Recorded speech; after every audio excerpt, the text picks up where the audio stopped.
just bigger and bigger and bigger. So how do you solve that for that though? So if you're saying it's a generational thing, maybe Sarah, I'll pose this to you. It's a generational thing, right? Mm-hmm. More youth are more open-minded. They want to have those intellectual discussions. Then how do you change the older generation? How do you get the older generation to come around to understand that being transgender is just not a thing? It's not fake. It's not, you know what I mean? How do you solve for that? For me, I'm taking your job, Katie. Go ahead. it's kind of like from conversations that I have had and what a lot of my friends have had who are also trans, it's kind of telling our story and then letting it sink in, and then it's either A or B. They're gonna accept us for who we are and they're gonna understand, or they're not going to. And for the people who are not gonna understand, that's okay to me because it's their opinions, and most likely with time, hopefully their minds will change. But from the instances that I've found, their minds don't change about the subject. So I kind of, in a way, with the older generation, it's kind of like a win-lose situation because you're like saying what you need to tell them, they're gonna process it, but you don't know if they're gonna accept it or not. It's probably also based on like their beliefs and how like they were raised and like how they grew up. They're gonna be gone soon. Just also I thought it, have to but I watch was the gonna film, say. right? Yeah. Yeah. It's crazy because a lot of people that we compete with come up to me and are like, "You're so brave," and I'm like, it's just shocking because I would expect like our generation to go crazy, but it's not them. Like it's not them yet. And That's shocking I to just you. want to share a couple of data points that I think underscore this. One is that there's a study that was released in late January from the CDC that said that 1.7% of teenagers aged 13 to 17 identify as transgender, which is a really large percentage, and that includes all gender expansive identities, so including binary transgender identities as well as non-binary and gender non-conforming. That's the CDC. You can look it up. I promise you it's there. And then Minnesota, there's a study that came out of Minnesota a year prior to that that said that 3% of Minnesotan youth identified within the transgender community. And so when you look at those generational trends, it's not just about, like, young people are just exposed to those identities at a younger age in a way, but I think it's important because they have grandparents, right? And to quote Nancy Beggs, said to me that ended up going in the article that I wrote about, you know, getting people on board. She's like, you don't have to get it, you just have to go with it. And I think that is, you know, one of the things that like folks are just kind of grappling with right now as we're having these conversations with kids at younger and younger ages, and what that means, and then how that will pay off in sport. I think you're going to see sport participation amongst trans youth, especially non-binary youth, really increase over time. That will pose greater challenges. Katie, you brought up a little bit of the scientific aspect and the lack of science. Yes. I would love to know from 4 athletes here, are you saying that in your experience, you don't feel that biology plays as big a role as currently a lot of mainstream folk think that biology plays in terms of you being a better athlete or a good athlete? Or I'd love to know.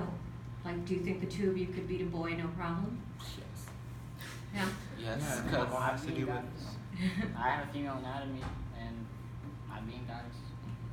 So I'd love to hear your thoughts on biology and whether you feel like it plays as big of a role, because the scientific research we do have currently that for years and years we've been told generally that the male athlete is the best athlete, the ideal athlete. I do want to challenge that a little bit. So for a couple of reasons. One, I mean, of course, speak to your own personal experiences. I don't think it would be fair to ask you to weigh in on science in this way. But what I was specifically referring to is I have had a number of conversations with a couple of endocrinologists, one whose name is Myron Ganell. He's an IOC consultant, helped formulate the current transgender inclusion policy at the international level. And what he said was that we know what testosterone does. I'm paraphrasing him. We know about what testosterone does physiologically. We understand that it helps build muscle mass, that it affects strength, so on and so forth. What we don't have good data on at all is how then the presence of testosterone and other androgens affect athletic performance. Absolutely. That is what does not exist. And so there's some great work that's being done currently. Katrina Karzakazis has a wonderful book coming out, or it might be out. It's called Testosterone, Unauthorized Biography. Highly recommend it. Where she really, she is the leading authority in this area around testosterone and athletics and what that means for the elite level competition as it comes to transgender athletes, and then of course also intersex athletes. So that's kind of like where the science is. I will say that I think that we have all been told something, and what we have been told is that testosterone means better. Mm-hmm. And going back to what Martina Navratilova was arguing, I personally find it to be fundamentally rooted in sexism. That the idea that any person that is assigned male at birth is automatically going to be a better athlete than any person assigned female at birth. And we know that it's just categorically false, right?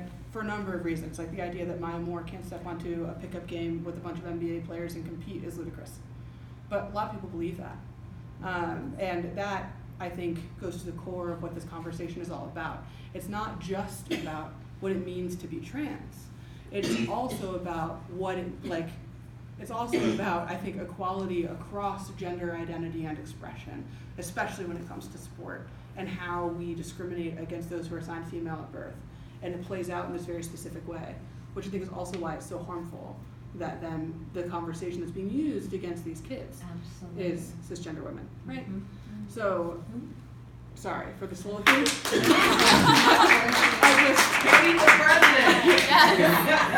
They're running. I'm teasing, I'm not running for president. But yeah, so I think that it sums up science, but if you all have anything you want to add regarding your own experience. Yeah, I was going to touch up on the subject with the testosterone use in sports.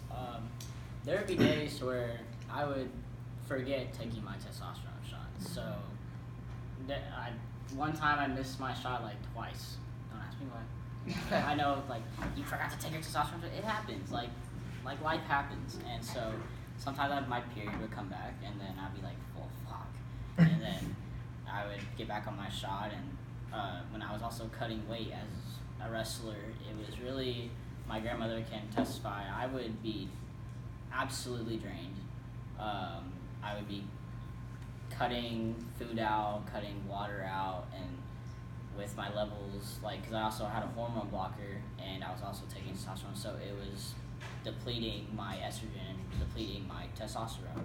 So I really wasn't getting as much energy as a normal adolescent should. And all these other things, as I was working out 2-3 times a day, it was absolutely draining. And I would have to eat 2 or 3 times more than what I would actually have to eat, and I would gain more weight because of it, and then I would have to cut 5-6 pounds during practice. So it's definitely something that people don't understand. I think that once the conversation becomes more prominent and people start talking about it more, about their experiences, people understand that it's a very complex situation, and that there's more to it than just the surface. Mm-hmm. Mm-hmm. Terry, you were gonna say something. Let me tell y'all, there's some girls down south that's pretty quick on their feet. Yeah, it's it's an athlete in the Olympics. I forgot her name, but her testosterone level was high, and she can give males a run for their money. So it's no I don't know how to really say it, but it's no proven fact that it says that a male will always be a woman. It can go both ways.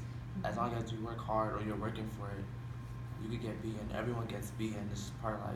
Mm-hmm. It's like in that history. It's like in history when that female tennis player beat that male tennis player. I'm sorry. Billie Jean King. Billie Jean King did beat Bobby Riggs. I just need to say that. Yeah, thank you. Yeah. Thank you. I couldn't think of it, but I knew. It was so long ago. Absolutely. Yeah. It's iconic moment. Just carry on, man. Yeah. That was your history lesson. Yeah, but like it's in history, like females have been men, and I mean, like there's no true fact that a male is better than a woman or a woman is better than a man. It's just how hard you work. Lots of questions. Yeah, that's what I was asking. We'll head up the director. Yeah. Everyone gets so focused on this conversation about fair.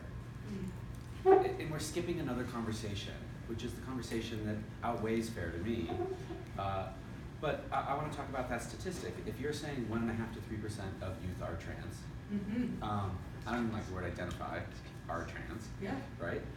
And I don't know what the number is, 80 to 90% of youth participate in sports, non-trans, non-LGBTQ,